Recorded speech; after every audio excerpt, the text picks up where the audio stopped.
जय सीताराम मामी किचन को आप मान को स्वागत। देखो मु आज तड़का प्रस्तुत करने जाऊँगी से 250 ग्राम तड़का को गोटे घंटा आगु बतुराई रखी एवं भल से धोई प्रेसर रे देली। देखु तड़का को पकईदेली एवं परिमाण अनुसार लुण एवं हलदी देली। देखु हलदी देली एवं परिमाण अनुसार किछि पानी दे घोड़नी देदबा। घोड़नी दे सिझाक छाड़देवा। यह तड़कार प्रचुर परिमाण रे प्रोटीन थाए। देखु एबे आमर तड़का सिझी आसला। देखु ये भाव में सिझी जाइए। यह तड़का साधारणतः रुटी एवं परोटा सहित भल लगे।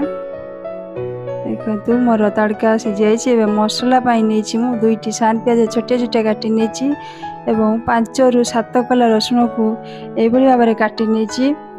किछि अदा काटी नहीं एवं 2टी टमाटो को काटी नहीं। एबे आसतु प्रथमे कड़ाई बसई से किछि तेल दबा। तेल गरम हो आसला। से हाफ चामच चीनी मु पकेली कलर पाई। एबे से 2टी तेजपत्र पकेली।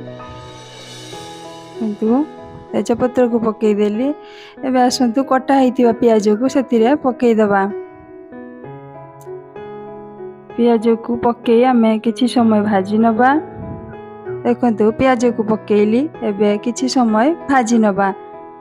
प्याज हमर भाजी आसलानी। एबे कटा होइतिबा रसुण को आमे से पकईदबा।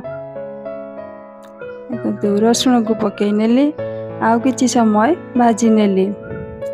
एबे आसतु कटा अदा को आमे से पकई नबा। देखु अदा को पकई नेली किछि समय गलाई नेली। एबे से हलदी पकईली एवं लुण पकईली। देखु हलदी पकईली एबे लुण किछि पकईली परिमाण अनुसार। एबे आसतु से गोटे चामच लंका गुंड पकईदबा। देखु लंका गुंड पकईली एबे किछि समय कषि नबा। कषि नेला परे कटा होइतिबा टमाटो को आमे से पकईदबा।